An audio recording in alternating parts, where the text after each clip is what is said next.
Welcome to Season 11, Episode 5 of the Ubuntu podcast. It's Tuesday, the 3rd of April. The KDE loving is over, our usual programming of shilling Ubuntu Mate will resume, and this week we're going to discuss what's been happening in the news and community.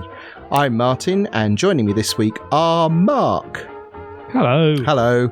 Are you well? I have not been well, but I am recovering quite well now. I'm pleased to hear that you are recovering. And Alan, hello.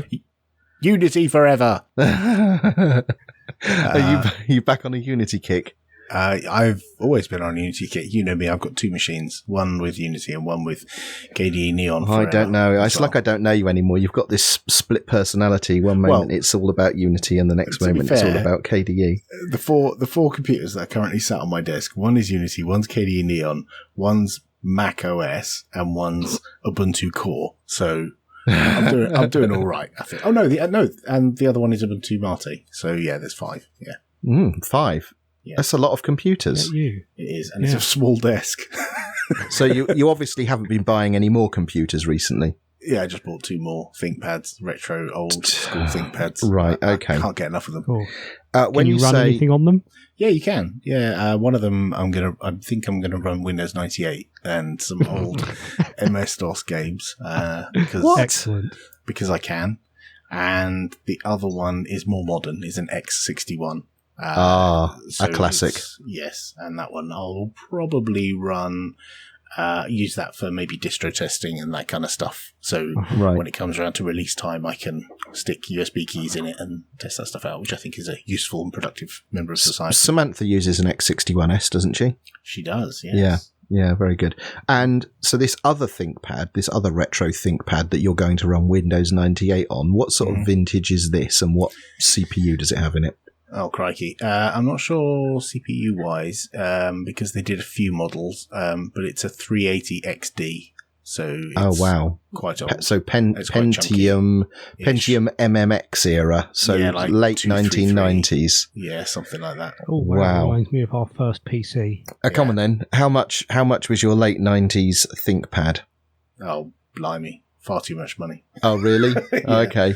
Because the X61Ss are quite keenly priced on eBay now, aren't they? They are. They're surprisingly cheap, those ones. I think there was a lot of them about, whereas the older ones, they get rarer and rarer. And also, there's a fair number of retro people out there who are collecting these really old ones, actually for like running DOS and Windows 98 and those old school games on. Yes, I know you can run DOS emulators, and yes, I know you can use virtual machines, but it's not the same as running it on real hardware. So, that's why. So they're quite hard to pick up, the older ones. Right. Mark, what have you been up to? I took a train all the way up to sunny Glasgow for MoodleMoot. Wow. How was the journey? Hold on. There were 2 questions there at once. Yeah. Alan, what was yours? What was the journey like? I've never been on a train to Glasgow. It was quite nice. I had to change a few times, but it's a very, very picturesque going up through whatever hilly area it is between sort of Manchester and Glasgow. Nice. Go on then, do his question. Pennines, maybe? But yeah, lots of like wind farms everywhere and snow on the hilltops. Very pretty. Lovely. Yeah. And what is MoodleMoot? MoodleMoot is one of many annual Moodle conferences. They're all over the world. So there's one which is the UK and Ireland one, which it's been in London for the past couple of years, and this year it's up in Glasgow. Very nice. Most countries with any sort of Moodle community have one of a greater or lesser extent. What happens at a MoodleMoot? What happens? It's basically your sort of regular kind of conference. There's talks and there's panels and there's getting together in the pub afterwards. Of course. But I suppose one of the interesting things about MoodleMoot and the Moodle community in general is that it's not just a tech. Well, I mean, it's learning technology, but it's not just tech people there. It's also like all of the community there. It's not segregated into a developers conference or a teachers conference or a admins conference. It's like everyone in one place doing all their talks together. Nice. So it's really like you get a good crossover of people and you get to have good conversations like outside of your normal sort of day-to-day team. Is there a regular bunch of people that you meet up with when you go, like people? Yeah, from I mean, Moodle because community? I've been in the community for a while, so Right. so I know people from back in my original job who have now all moved on to other things, but they're all still part of it. And there's sort of the regular group of people from Moodle HQ who are there every year, and it's good. Groovy. Yes. And What about you, MP? What have you been up to? Well, I was going to shill about all the hard work I've been doing on Ubuntu Mate 18.04, but Samantha is glaring at me and tapping her wristwatch, so I think it must be time to move on.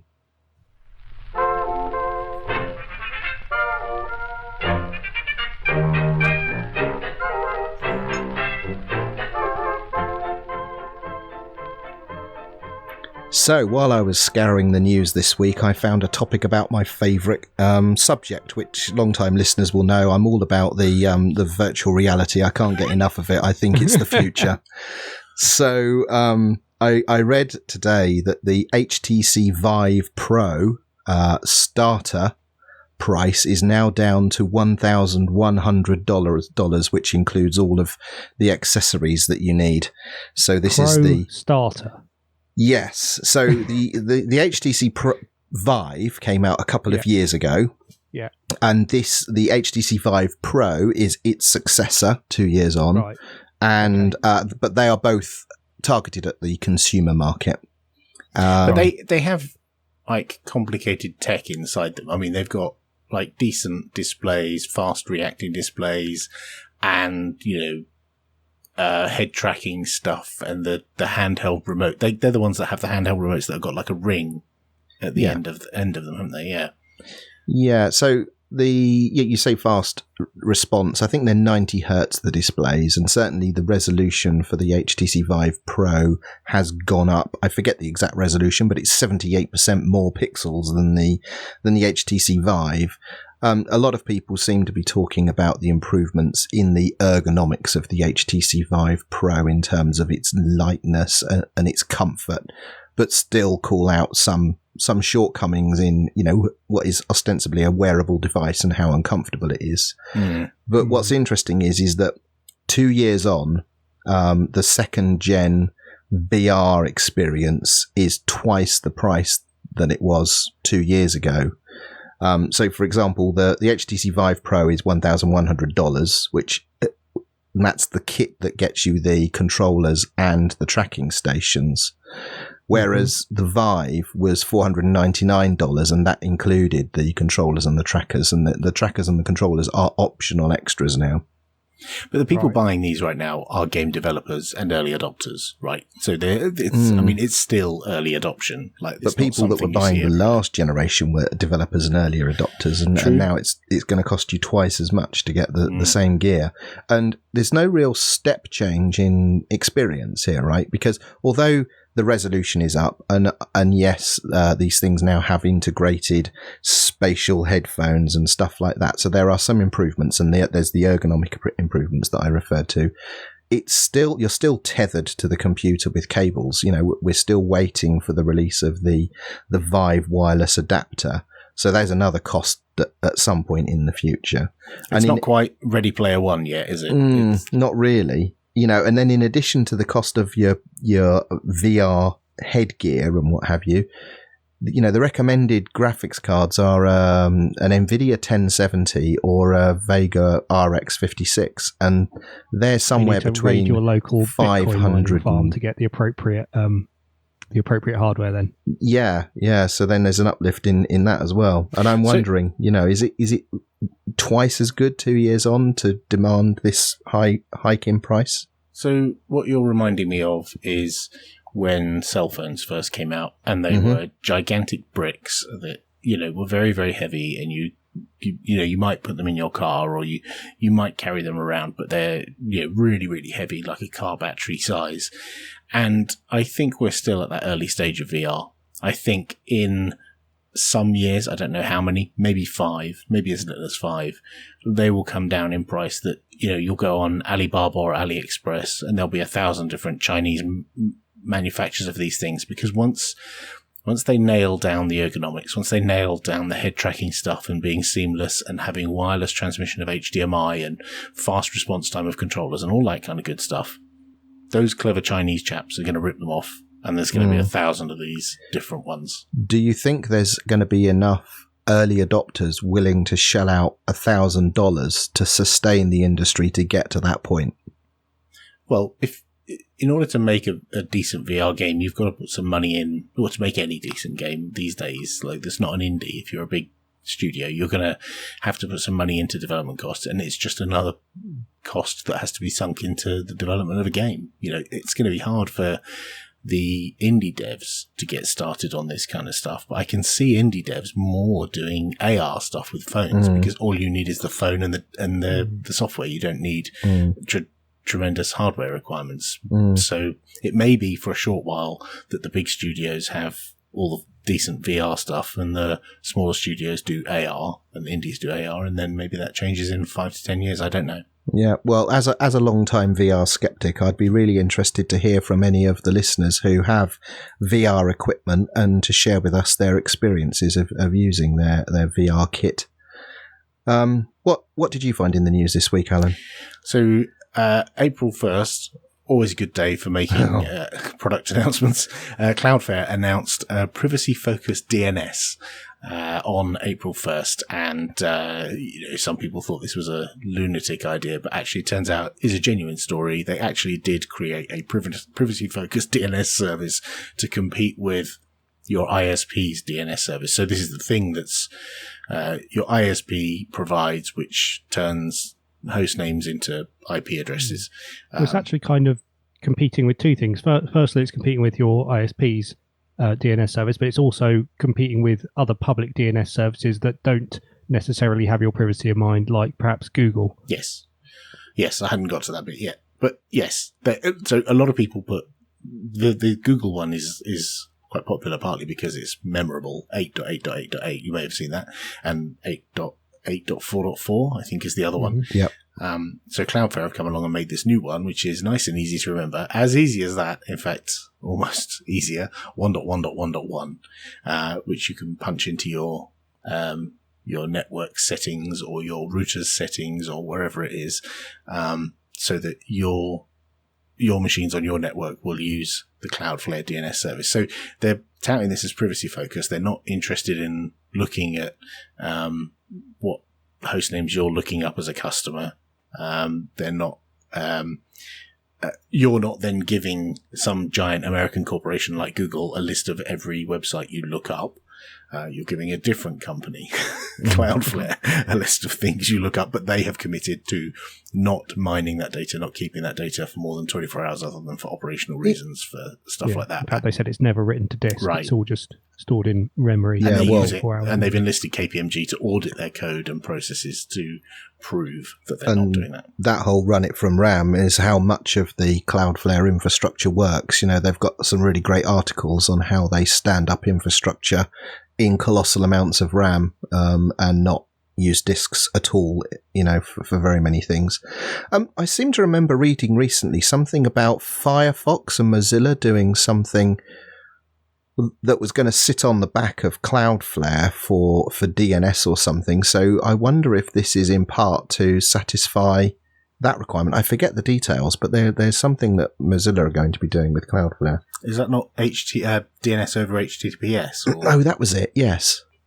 I don't know anything about that. Yeah, I think they were saying that this new service supports both DNS over HTTPS and DNS over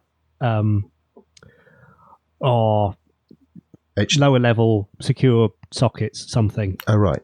Yes. TLS. There we go. Right.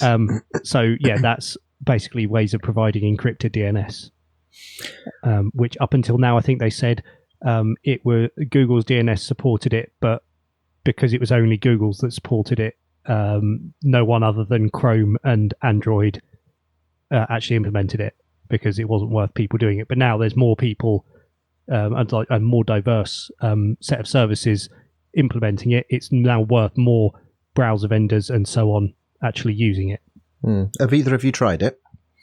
I have set my my DHCP DNS server in, which is sitting right next to me and does all of my home network traffic to use it, which was using Google's before. Yeah. And it seems to work. Yeah, Yep. I switched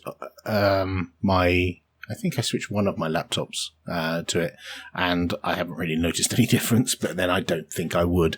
They showed some graphs of the difference in performance between their DNS and Google and your typical ISP, and I don't think I would notice, though that's not the bottleneck that I have Yeah. when I'm using the internet. So, much like yourselves, I actually use OpenDNS for resolution on the router in the house, because I use that to manage some filtering. And then, but on this workstation, I always use an external DNS provider. And I've switched that from Google to Cloudflare.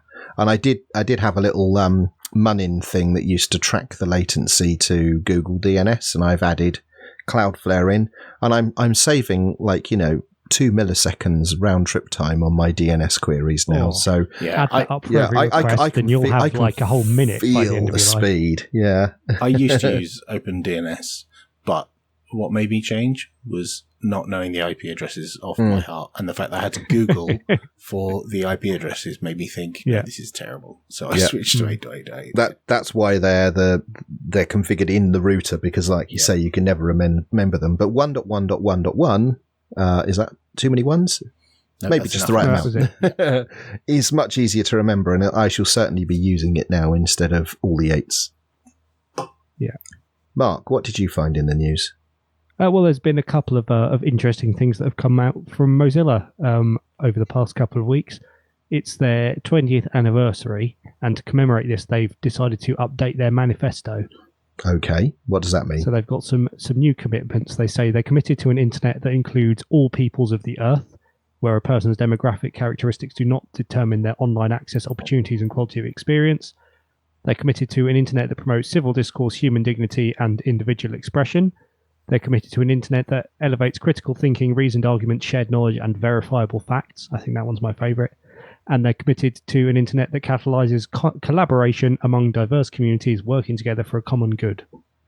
And have they made any claims as to how they're going to support this manifesto? Are there organisations or movements they're going to be supporting in pursuit of these goals? I don't think that they've sort of made specific commitments related to them yet, but I imagine that we'll see them sort of shaping the direction of what they do next. We'll see, I suppose. It's interesting. One of the things they've done as well, though, over the past couple of weeks, is they've announced a new extension called the Facebook Container Extension. This was clever. Yes, so I think we spoke on the last show with Michael a bit about tab containers in Firefox. Mm-hmm. So this was is basically a very timely, specialized tab container where if you've got this container installed and you open Facebook, the Facebook tab is in its own container, which means it can't access your history for the rest of your browsing session. And if you click any links in Facebook, they'll open in a tab outside of the container so that you can't be tracked with where you go from there. Yeah, I installed this straight away, and I mean, it doesn't look any different to the container system that I already had in Firefox. It's a very clever bit of marketing to play off the back of the controversial stories around Facebook over the last couple of weeks. It's very, very clever marketing from Mozilla, but it's actually quite a neat idea to silo Facebook. It's very clever. I like it. Yep. I mean, I only have one Facebook account for managing, like our podcast Facebook page and others and my own. So I only need to be logged into Facebook in one place. So being able to silo that off and not have Facebook logged into all of my container profiles where I need to be able to access Facebook is extremely handy. So yeah, I started using this when Alan told me about it a few days ago. Awesome. Is there any other interesting news? There was one tiny little bit that I thought was interesting. Ryan C. Gordon, also known as Iculus, who's a well-known free software developer and popular in the Linux community because he ports games to Linux. He's announced a project which is intended as a replacement audio system that game developers can use. A lot of game developers use something called Fmod, and he often rips that out because it's a paid plugin that game developers use. But the interesting thing that I found was he's implemented something that uses a license that is more usable in games than some of the other free software alternatives. So OpenAL is the common one that people use for audio stack, and he usually replaces Fmod with OpenAL. But OpenAL is under a license which makes it difficult to put in the Nintendo Switch store. You either break the terms of the Switch license, store license, or you break the OpenAL LGPL 2+ license. So he created a new product called MojoAL, which is a similar OpenAL compliant sound system, but licensed it in such a way that you could put it in games and it could be put into proprietary stores. But one of the single lines that made me smile a little bit was he talked about Fmod being a paid application, and that's difficult for Linux, porting games to Linux, because often the budget for doing that is zero. Like, when you think about that, someone's developing a game for Windows and Mac, and the amount of money they set aside to port that game to the Linux platform is zero, right? They don't set aside a development team. They don't have budget to bring that game to the Linux platform. And I thought that was an interesting tidbit when people are always complaining about not being enough games on Linux and companies not porting their stuff to Linux. That's probably one of the reasons why they don't expect to get their revenue back, so they don't invest any money in porting to Linux. But it was good that he's made this project anyway. Yeah, nifty.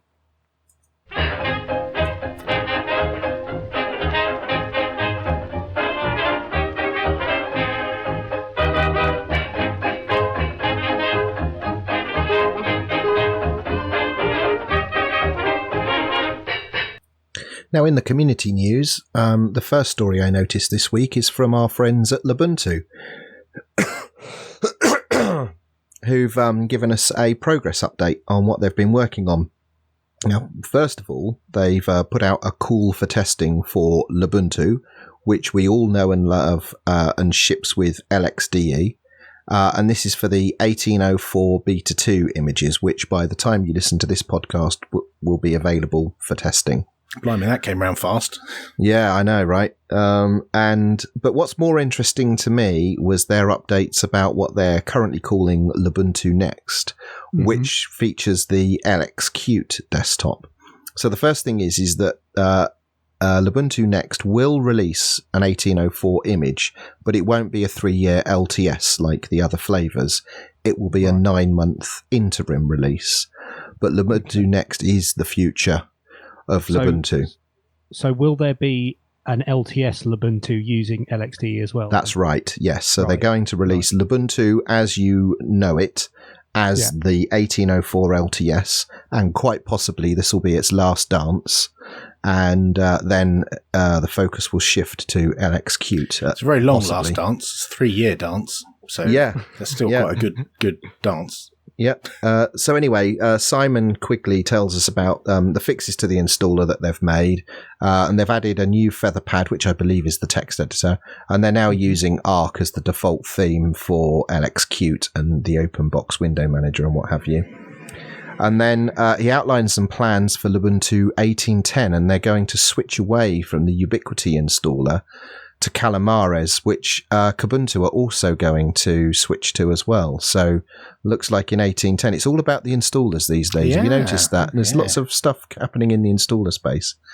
And he's also outlined some infrastructure changes, and then something I'm totally going to steal in the open source sense of the word is he's got some fancy CSS on the Ubuntu CD image page. So when you go to the mirror page to download the ISOs, it's all nicely Ubuntu branded. And they also showed off their brand new logo for Ubuntu Next to sort of show that this is a new thing and a change of direction. Might have to give this a go when my old ThinkPads arrive. And maybe later in the year, we'll see if we can coax Simon on the show and tell us all about this fancy new Ubuntu Next with LXQt. That sounds like an excellent idea. Yes. Next up, Alan Griffiths from the Mir team at Canonical wrote a post on the community hub about the terribly named Egg Mode. Egg Mode. Yeah, that'll do. Egg Mode Wayland reboot. Oh dear.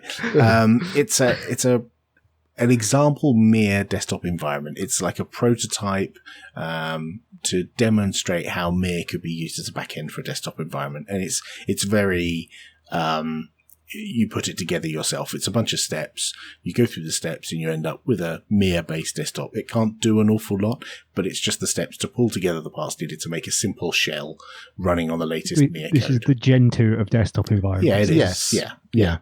But it's good. I think it's great that, there are more of these bits of documentation out there to show that Mir is not dead. I still see people saying this, like even this week on Reddit, someone saying, oh, well, Mir, that's dead, isn't it? I'm like, oh my God, it's a year since we announced that Mir is not dead, and it's still not dead. And it's also good to see demonstrations of what you can do with Mir. So that's super.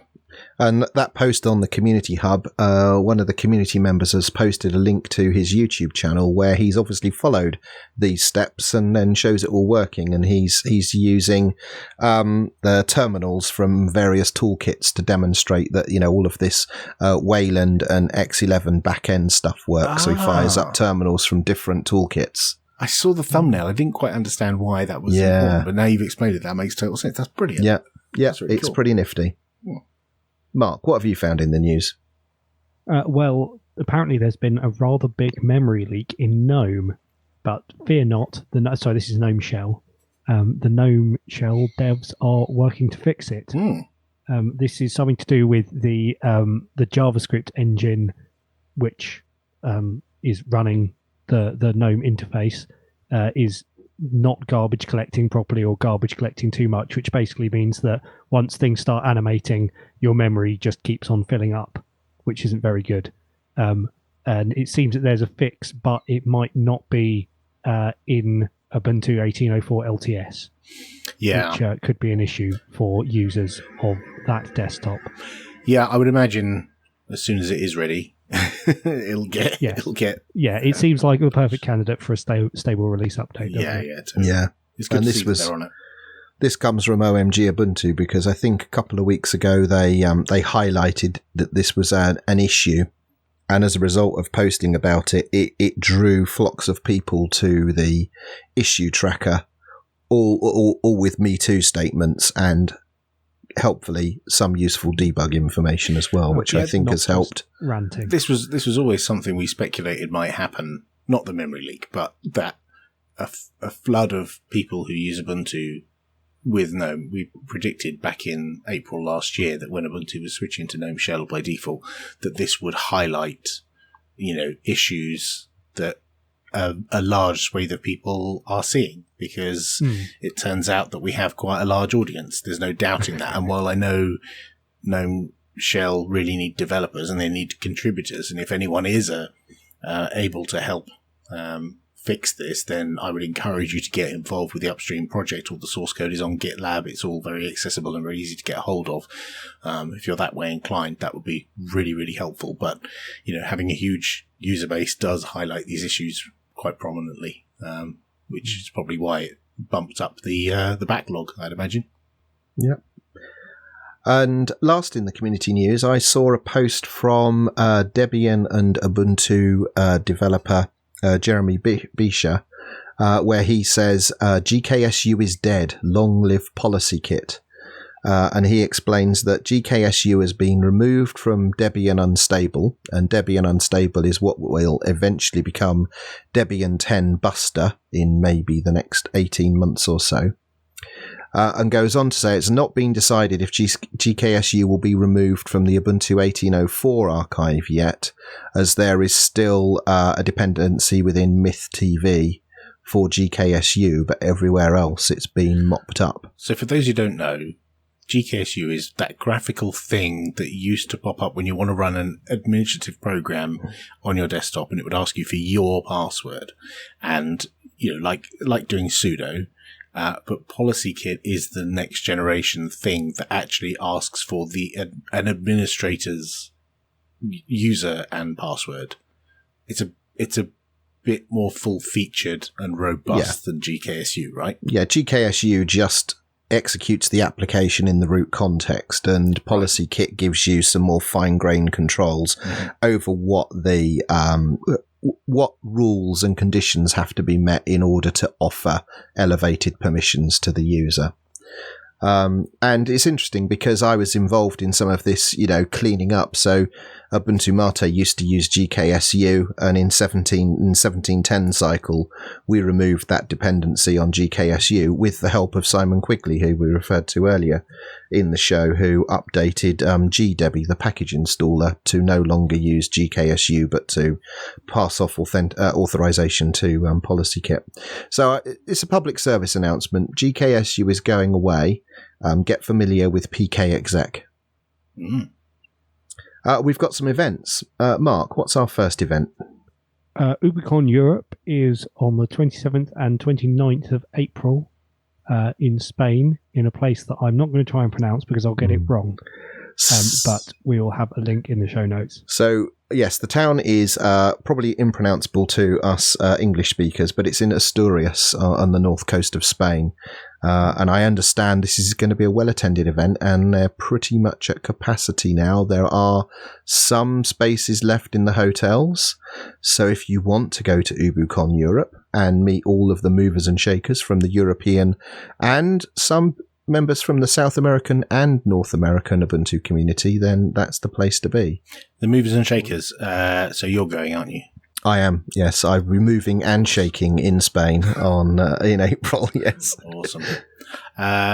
Next up, there's a Linux Game Jam 2018, which is from the 6th to the 15th of April 2018. This is a game development jam. You can find the link on itch.io, which we will link to. And basically, it's to try and encourage people to develop more games for Linux. So it's a little jam. Gartner, the Linux Gamer on YouTube, created this. He's got a bunch of people from the Linux community who are going to judge, including Brian Lunduk and Cassidy from the Elementary Project and some other people as well. Yeah, Wendell from Level 1 Techs. That's it. So you've got a little while to create your game and submit it to itch.io for all the glory of... Do you think you'll dust off your prototype game idea and enter this year?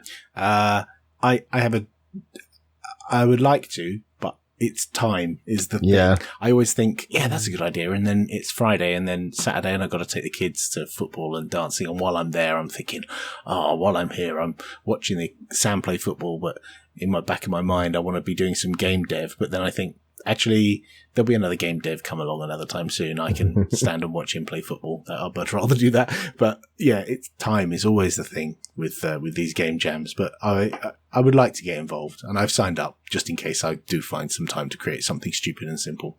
But I would encourage other people to get involved as well. It's good fun, and it's a good community to get on board with. Increasing the number of games on Linux. Excellent. And we got one last event or group of events, Mark. Yes, Bernd Schlapsy emailed us to tell us about some events in Austria called the Linuxwochen, which I think translates as Linux Weeks. And they're going to be in various places throughout April, May, and June throughout Austria. So we will have some details of those in the show notes. And one of them also coincides with Pi Days Vienna.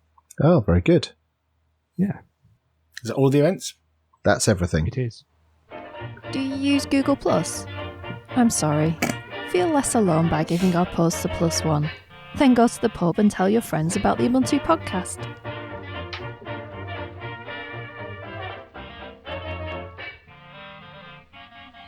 Well, Laura speaks the truth, and that's all we've got for episode 5 of the Ubuntu podcast this week. What are we doing next week? What are we doing next week? Yes. Next week's an exciting week. We will be reviewing the Dell XPS 13 9730. The new one, basically. 9370. Yeah, the new one. The new Dell XPS 13, their laptop. That's the one that obviously comes with Ubuntu pre-installed. Shiny. Yeah, I'm looking forward to that. Excellent. Well, I'd hope so, because you've been reviewing it. Yes, I have. I've been taking that everywhere with me for the last 3 weeks now. Yeah, Slightly they haven't contacted me to get me to send it back yet. So Keep it. yeah, I'm just going to keep quiet on that one. Well, they sent it to you in the first place, Yeah. which is a result. Anyway, that's all for this week. We'll see you again next week. If you've got any comment for us,